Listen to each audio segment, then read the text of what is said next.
आज देश को 75 वर्ष होने जा रहा है। आज आदिवासी समाज कहाँ खड़ा है? उसके नाम पर सिर्फ राजनीति करते रहे लोग, आज भी राजनीति कर रहे हैं। क्यों आपको लगता है कि आदिवासियों के लिए सबसे ज़्यादा महत्वपूर्ण कोई मुद्दा है तो वो पैसा है? जो लघु खनिज निगम से संबंधित है वो सारा निर्णय ग्राम सभा लेगा। जल जंगल जमीन की चिंता भी ग्राम सभा ही करेगा। भारत सरकार ने झारखंड सरकार को पत्र भी लिखा कि अविलंब पेशा कानून लागू करो ताकि हम 1400 करोड़ रुपया झारखंड को दे सके गांव के सर्वांगीण विकास हेतु। वर्षों से ये झारखंड मुक्ति मोर्चा और कांग्रेस आदिवासी के नाम पर अपनी वोट बैंक की राजनीति कर अपना मत पेटी भरता रहा, लेकिन गरीब आदिवासी क्षेत्र में जाओ आज भी पिछड़ा बन है।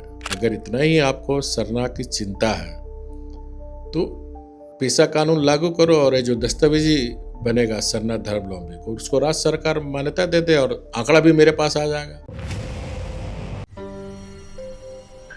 झारखंड में फिलहाल दो बड़े मुद्दे हैं जो आदिवासी समाज से जुड़े हैं। एक मामला है सरना कोड का, जो कांग्रेस और जेएमएम कह रही है कि जनगणना तभी होगा जातीय जनगणना झारखंड के जब सरना कोड लागू। दूसरा बड़ा मसला है पेशा का, इस पर भाजपा मुखर है और भाजपा में भी सबसे ज़्यादा कोई मुखर हैं तो झारखंड के पूर्व मुख्यमंत्री रघुवर दास मुखर है। वो लगातार चौपाल लगा रहे हैं, अपने सोशल मीडिया हैंडल पे उस बात को बोल रहे हैं कि पैसा कितना महत्वपूर्ण है। मुख्यमंत्री को भी बाकायदा इन्होंने पत्र लिखा है, पैसा जल्द से जल्द लागू करो। हमारे साथ फिलहाल पूर्व मुख्यमंत्री रघुवर दास जी हैं, इसी मसले पर उनसे बात करेंगे। आपने मुख्यमंत्री को एक पत्र लिखा कि पैसा लागू। क्यों आपको लगता है कि आदिवासियों के लिए सबसे ज़्यादा महत्वपूर्ण कोई मुद्दा है तो वो पैसा है? देखिए, जब भारत का संविधान का 73वां संशोधन हुआ तो इसमें पंचायती राज पूरी देश पे व्यवस्था लागू हो, क्योंकि हमारे जो महापुरुष थे जिन्होंने देश की आज़ादी दिलाई, सबका मानना था स्वराज के साथ साथ सुशासन स्वशासन, और इसी कल्पना से 73वां संशोधन हुआ। पंचायती राज नियमावली सारे देश में लागू हुए। इसी बीच भारत सरकार ने जो हमारा भूरिया कमेटी की अनुशंसा, तो जो देश में शेड्यूल एरिया है, जो आदिवासी जनजाति बहुल क्षेत्र है, उनके लिए भी अनुशंसा 5वीं अनुसूची 2 अनुसूची काम करती है। पहाड़ी क्षेत्र के लिए 6वीं अनुसूची और गैर पहाड़ी क्षेत्र जिसमें देश के 10 राज्य आते हैं उसमें झारखंड भी है, यहाँ 5वीं अनुसूची लागू है। और 5वीं अनुसूची के तहत भारत का संविधान, भारत का कानून यह कहता है कि जो जनजाति समाज का वर्षों से जो रूढ़िवादी व्यवस्था है, उस रूढ़ि व्यवस्था के तहत जो ग्राम प्रधान बनेंगे रूढ़िवादी व्यवस्था से। कोल्हान में जैसे हमारा रूढ़िवादी व्यवस्था प्राचीन काल से चली आ रही है, मानकी मुंडा, इसी तरह अगर हम इधर खूंटी में पाहन का, लोअर दग्गा गुमला में, रांची में पहाड़ा राजा का, संथाल तरफ जाए तो हमारा माझी परगना, ये जो प्राचीन काल से जो व्यवस्था चली आ रही है, इस व्यवस्था के लोग ही उस स्वशासन के ग्राम प्रधान के अध्यक्ष बनेंगे। और झारखंड राज्य गठन होने के बाद सब जब मेरी बहुमत की सरकार आई, क्योंकि पिछले सरकार में राजनीतिक अस्थिरता के कारण ये कानून लागू नहीं हो पाया। जब मैं मुख्यमंत्री बना तो 2016 में इसकी मैंने प्रक्रिया शुरू की। तब अधिकारियों से जानकारी मिली कि आदिवासी बुद्धिजीवी मंच पंचायती राज नियमावली जिसके तहत पंचायत का चुनाव हुआ था, उसको लेकर हाई कोर्ट में केस किया था। हाई कोर्ट में केस चला, हाई कोर्ट का जजमेंट आया कि झारखंड में पंचायती राज नियमावली जो बना 5th शेड्यूल के अनुसार से वो सही है। इसके बाद आदिवासी बुद्धिजीवी मंच ने सुप्रीम कोर्ट गया। सुप्रीम कोर्ट में भी 2017 में सुप्रीम कोर्ट के विद्वान न्यायाधीशों ने जजमेंट दिया कि झारखंड में 5वीं अनुसूची ही लागू होगा और पंचायती राज नियमावली ठीक है। उसके बाद जब जजमेंट आने के बाद 2018 में मैंने सभी 14 विभाग के अधिकारियों के साथ बैठक की और इसके नियमावली प्रारूप बनाने में अपने अपने विभाग का जो इस पेशा के तहत कौन कौन को आउटसोर्स करके इस ग्राम सभा के अंतर्गत आने वाले को आप दिशा में कार्य करो। इस पे काम चल ही रहा था। फिर 2019 आया, पार्लियामेंट का चुनाव हुआ, फिर विधानसभा का चुनाव और हमारी सरकार बीजेपी की सरकार चले गई। 2019 में माननीय हेमंत सोरेन जी के नेतृत्व में कांग्रेस जेएमएम गठबंधन की सरकार बनी। 2023 में माननीय हेमंत सोरेन की सरकार पंचायती पेशा कानून के लागू करने के लिए जो ड्राफ्ट है कानून का नियमावली है, उसको सार्वजनिक करके लोगों से सुझाव लिए, सामाजिक संस्था से भी सुझाव लिए। सुझाव लेने के बाद फिर भारत सरकार के एक अधिकारी भी अप्रैल में आए थे और 3-4 राज्य के अधिकारी जिसमें उड़ीसा, छत्तीसगढ़ जैसे राज्य, झारखंड के अधिकारियों ने भी बैठकर जो ड्राफ्ट नियमावली था उसको भी उन लोगों ने अनुमोदन किया। उसके बाद टीएसी की भी बैठक हुई झारखंड में। टीएसी में भी जो मेंबर की आपत्ति थी या सुझाव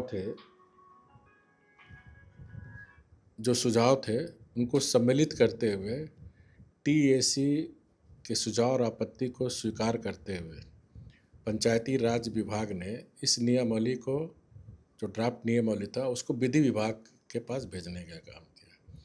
विधि विभाग ने एडवोकेट जनरल से राय सुमेरा करते हुए मंतव्य दिया, लिखित मंतव्य दिया कि ये जो ड्राफ्ट नियमावली है पेशा कानून का, वो सुप्रीम कोर्ट और हाई कोर्ट के गाइडलाइन के अनुसार बनी है।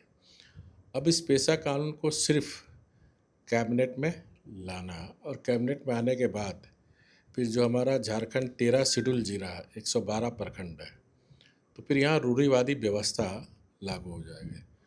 इस व्यवस्था के तहत जिस तरह हम लोकतंत्र में जानते हैं, सभी को कहना सत्ता का विकेंद्रीकरण हो, एक है लोकसभा, दूसरा है विधानसभा, तीसरा है ग्राम सभा। तो ग्राम सभा को भी इस कानून के पास होने से स्वशासन कानूनी अधिकार ग्राम सभा के लोग को मिलेंगे। उस ग्राम सभा के अंतर्गत जैसे उस क्षेत्र में पड़ने वाले बालू घाट हो, जो लघु खनिज निगम से संबंधित है, उस सारा निर्णय ग्राम सभा लेगा। जल जंगल जमीन की चिंता भी ग्राम सभा ही करेगा। वन से जो उत्पादित उपज है, जैसे महुआ हम लोग के यहाँ चुना जाता है, तेंदुपत्ता चुना जाता है, तो ये जो भी है रेवेन्यू आएंगे, वो रेवेन्यू राज्य सरकार और भारत सरकार के पास नहीं जाएगा, वो ग्राम सभा के पास जाएगा। तो इस तरह हमारा ग्राम सभा आर्थिक दृष्टिकोण से भी ग्राम सभा मजबूत होगा। इसके साथ ही साथ पेशा कानून लागू होने से 15 वित्त आयोग, जिस तरह शहरी क्षेत्र में दिया जाता है नगर पालिका नगर पंचायत को, उसी तरह गांव के विकास के लिए 15 वित्त आयोग से 1400 करोड़ रुपया ये 13 जिला और 112 प्रखंड के सर्वांगीण विकास के लिए भारत सरकार पैसा देगी। इस संदर्भ में भारत सरकार ने झारखंड सरकार को पत्र भी लिखा कि अविलंब पेशा कानून लागू करो, ताकि हम 1400 करोड़ रुपया झारखंड को दे सके गांव के सर्वांगीण विकास हेतु। अब अब जब हमारा ग्राम सभा मजबूत हो जाएगा तो चापाकल हो गया, रोड हो गया गांव का, वो अपने कर लेगा। उनके पास शासन संसाधन आ जाएंगे, किसी के बाट नहीं जो पाएगा। लेकिन ये वर्तमान सरकार अब किन कारणों से ये पेशा कानून को लागू नहीं कर रहा है, ये सरकार को स्पष्ट रूप से बताने की ज़रूरत है। जब सारी प्रक्रिया आपने पूरी कर ली, अब किसके दबाव में, क्या कारण है? और झारखंड की जनता को, जनता को बहुत आशा थे कि राज्य का हमारा मुख्यमंत्री जो है वो हमारा आदिवासी समाज से आता है और विरासत में इनको सत्ता मिली हुई है। तो आदिवासी समाज ये चाहता है, जनजाति समाज, कि अविलंब इस पेशा कानून को लागू किया जाए। दूसरा जो आपने कहा कि सरना कोड, सरना कोड के मामले में स्वयं जो आज कांग्रेस पार्टी या झारखंड मुक्ति मोर्चा जो सरना कोड के नाम पर फिर राजनीति आदिवासी के नाम पर बरसों से ये झारखंड मुक्ति मोर्चा और कांग्रेस आदिवासी के नाम पर अपनी वोट बैंक की राजनीति कर अपना मत पेटी भरता रहा, लेकिन गरीब आदिवासी क्षेत्र में जाओ आज भी पिछड़ापन है, आज भी गरीबी है। ये नहीं चाहता कि आदिवासी गांव, आदिवासी समाज विकसित हो, और इसीलिए फिर गुमराह करने के लिए भ्रामक प्रचार कर रहे हैं कि सरना कोड लागू करें और जनगणना। स्वयं कांग्रेस पार्टी इनके शहजादे पूरे देश देश में घूम घूम के जाति गणना लागू हो। जब भारत सरकार, मोदी सरकार ने जाति गणना जब घोषणा कर दी, तो ये लोगों की समझ से परे है कि कांग्रेस किस तरह दो मुही बातें कर रहा है। दूसरा, इस पेशा कानून लागू होने से भी सरना कोड का संबंध है, क्योंकि जब कांग्रेस की यूपीए की सरकार थी, डॉक्टर मनमोहन सिंह प्रधानमंत्री थे, यहाँ भी यूपीए की सरकार थी, सेंटर में भी यूपीए। हमारा सांसद लोहरदगा का सुदर्शन भगत जी ने प्रश्न पूछा था, सरना कोड पूरे देश की मांग है, इसके लागू किया जाए। तो उस समय के तत्कालीन जनजाति मंत्री श्री किशुन देव जी ने उत्तर में कहा, लिखित उत्तर में दिया कि यह संभव नहीं है, अव्यावहारिक है, क्योंकि झारखंड में ऑलरेडी 32 जाति जनजाति है, देश में 700 कुछ जाति है, मणिपुर में कुछ अलग धर्म मानते हैं, छत्तीसगढ़ में, उड़ीसा में, झारखंड में कुछ पार्ट में सरना मानते हैं, राजस्थान में अलग है, मध्य प्रदेश में अलग है। तो अरे व्यवहारिक नहीं है। स्वयं कांग्रेस पार्टी की सरकार ने, यूपीए की सरकार ने ये बात देश की सबसे बड़ी पंचायत में बात कह चुकी है। तो अब किस मुंह से कांग्रेस पार्टी, तो ये सिर्फ पेशा कानून लागू ना हो, फिर आदिवासी समाज को गुमराह करने का षड्यंत्र है। पेशा कानून लागू होने से झारखंड में स्वतः ही सरना कोड लागू हो जाएगा, क्योंकि ग्राम सभा को दस्तावेजीकरण करने का भी अधिकार हो जाएगा कि उस गांव में, उस टोले में कितने सरना धर्मावलंबी है। हर गांव, पूरे झारखंड के ग्राम सभा दस्तावेजीकरण करे कि कौन कौन सरना धर्मावलंबी है, तो एक दस्तावेज तैयार हो जाएगा और उस दस्तावेज को राज्य सरकार मान्यता दे दे। अगर इतना ही आपको सरना की चिंता है तो पेशा कानून लागू करो, और ये जो दस्तावेजी बनेगा सरना धर्मावलंबी को, उसको राज्य सरकार मान्यता दे दे, और आंकड़ा भी मेरे पास आ जाएगा कि झारखंड में कितना सरना धर्मावलंबी है। लेकिन ये लोग आदिवासी को हक देना नहीं चाहता। आदिवासी के नाम पर सिर्फ भ्रामक प्रचार कर, सिर्फ राजनीति। आज देश को 75 वर्ष होने जा रहा है, आज आदिवासी समाज कहाँ खड़ा है? उसके नाम पर सिर्फ राजनीति करते रहे लोग, आज भी राजनीति कर रहे हैं। तो आज ज़रूरत है जनजाति समाज को, अगर हमें बचाना है तो जनजाति समाज का जागरण, लोकतंत्र का जो आपका टीवी भी यही है लोकतंत्र, तो लोकतंत्र का मूल मंत्र भी है जागरण। तो आज ज़रूरत है जनजाति समाज को, जो संविधान ने अधिकार दिया है, और संविधान बचाओ रैली करता है कांग्रेस पार्टी। ये 5वीं अनुसूची तो देश का संविधान नहीं बनाया है, आप उसकी अवहेलना कर रहे हो। किस संविधान की बात करते हो? तो अब ये झारखंड की जनता इस बात को, जनजाति बात के लोग समझ रहे हैं कि कांग्रेस हो चाहे जेएमएम, सिर्फ आदिवासी को एक वोट बैंक समझती है। झारखंड वासियों का नागरिक ये पार्टी नहीं समझती। एक तरफ झारखंड पंचायत अधिनियम है, पंचायत चुनाव को लेकर, दूसरी तरफ पेशा है, तो दोनों के बीच में सामंजस्य कैसे स्थापित? एकदम सामंजस्य बैठेगा। उस समय पंचायती नियमावली, पेशा कानून लागू नहीं होने के कारण पूरे राज्य में पंचायती राज नियमावली के तहत चुनाव हुए थे, मुखिया का, फिर जिला परिषद हो चाहे मेंबर हो।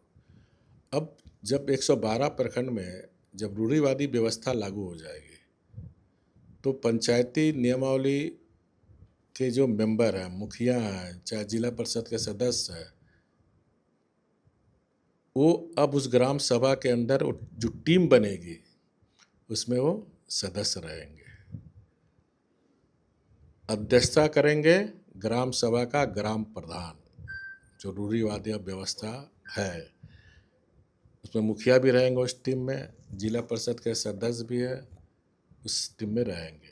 मतलब शेड्यूल एरिया में दोनों रहेगा, जिसमें अध्यक्ष होंगे ग्राम सभा जो पारंपरिक व्यवस्था से है। यस, बाकी तमाम लोग बाकी सदस्य। बाकी जो नॉन शेड्यूल एरिया है वहाँ एज इट इज रहेगा, लेकिन शेड्यूल एरिया में मुखिया हो, चाहे जिला परिषद का सदस्य हो, चाहे जो भी हो, उस जो ग्राम सभा टीम कमेटी बनेगी, ठीक है, वो अध्यक्ष की अध्यक्षता में कमेटी बनेगी। उसमें सचिव चुना जाएगा, ग्राम सभा की बैठक में सह सचिव चुना जाएगा, टीम बनेगी। फिर तो उसमें वो लोग भी सम्मिलित रहेंगे उस ग्राम सभा। आप बोल रहे हैं कि कांग्रेस एमएम नहीं चाहती। कांग्रेस लगातार कार्यशाला कर रही है, के राज्य जो प्रभारी हैं वो लगातार आ रहे हैं, सोशल मीडिया पे लगातार दिख रहा है कि बहुत हम लोग लगे हुए हैं पेशा के लिए। क्या जरूरत है कार्यशाला करने का? 5 साल तो बीत गए ना सरकार, कहाँ कांग्रेस कार्यशाला कर रहा था? अब तो सत्ता में हो, कार्यशाला करने की क्या जरूरत है? जब सारी प्रक्रिया पूरी हो गई, सबसे राय विचार हो गया, सभी संस्थाओं से भी विचार विमर्श हो गया, अब कार्यशाला, हर पार्टी अलग अलग कार्यशाला, ऐसा कहाँ नियम है देश में?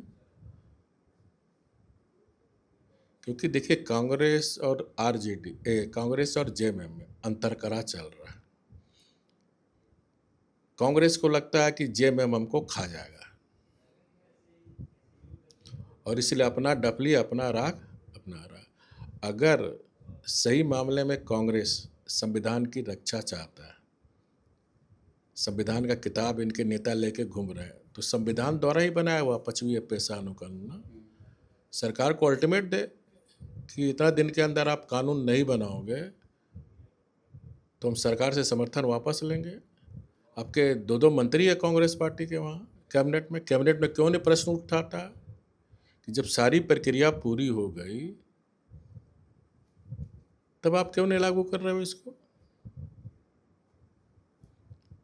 कब तक लोगों को गुमराह करने का खेल कांग्रेस पार्टी? और एक गुमराह कांग्रेस पार्टी का आज देश में स्थिति क्या है, देश के लोग देख रहे हैं। आखिरी सवाल है आपसे, आप लगातार संथाल परगना जा रहे हैं, इससे पहले भी गए, आज जा रहे हैं, कल से आपके वहाँ चौपाल क्या और आप जब मुख्यमंत्री थे तब भी आपने संथाल परगना में बहुत सारे चौपाल लगा, क्या मूल मकसद है वहाँ? देखिए, मैं संथाल में ज़्यादा चौपाल लगाया, फिर मैं कोल्हान में भी चौपाल लगाता रहा, जहाँ उग्रवाद क्षेत्र, छोटा नागरा, गोदरी जैसा क्षेत्र में भी, लतेहार के क्षेत्र में भी मैं लगाता था। क्योंकि जो हमारा जनजाति समाज है, बहुत भोले भाले लोग हैं, सीधे साधे लोग हैं, और बहुत सा चीज़ की जानकारी हमारे भोले भाले आदिवासी समाज को नहीं रहती, क्योंकि वो गरीबी के कारण समाचार पत्र भी नहीं पढ़ता, उसके घर में टीवी भी नहीं है कि वो समाचार पत्र सुनकर अपनी बौद्धिक क्षमता को बढ़ाए। और चौपाल के माध्यम से मैं जब सरकार में था, चाहे मैं उड़ीसा भी गवर्नर था, तो वहाँ भी मैं चौपाल लगाता था। 300 जिला उड़ीसा, 1.5 महीने के अंदर 300 जिला, क्योंकि वहाँ जिला और बड़ा बड़ा है, 300 जिला में मैंने चौपाल लगाता था।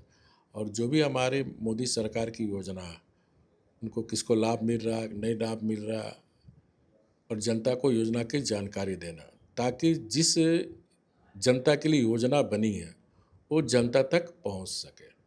तो जो हमारा भोले वाले आदिवासी समाज है, अब एग्जाम्पल दो, मैं दुमका में बैठक किया था मांझी परगना का, करीब 40-50 लोग थे। मैंने उनसे पूछा कौन कौन पेशा कानून जानते हो, तो उसमें से 2 लोग ही बता पाया पेशा, बाकी सब अननोन थे। तो मैंने फिर उनको 1 घंटा पेशा कानून का समझाया, सब समझा। अब वो लोग गांव-गांव बैठक कर रहे हैं, लोगों को जगा रहे हैं। तो इस लोकतंत्र में सिर्फ वोट डाल देने से ही जनता का कर्तव्य पूरा नहीं होता। लोकतंत्र को जिंदा रखने के लिए लोकतांत्रिक प्रक्रिया के तहत हमें जनता को भी हमेशा जगे रहना होगा, सरकार चाहे किसी की हो, क्योंकि अंततः जनता ही मालिक होता है। जनता ही, चाहे केंद्र की सरकार हो चाहे राज्य की सरकार हो, जनता ही चुनती है। तो इसी जागरूकता के लिए मैं सामाजिक सामाजिक संस्था के बैनर के तहत समाज को जगाने, जागो आदिवासी जागो अपने अधिकार के लिए, और इसी एक निमित्त अभी हमने हाल में जामताड़ा में चौपाल लगाया, अभी पाकुड़ जिला के लिट्टीपाड़ा में और साहिबगंज के बरहेट में 21-22 को चौपाल लगेगा। फिर आस्ते आस्ते अन्य जहां हमारा जनजाति समाज है, सामाजिक संस्था के बैनर पर ये पेशा कानून क्या है ये समझाने के लिए, उनकी दुख दर्द क्या समस्या है वो जानने के लिए चौपाल का आयोजन किया जा रहा है।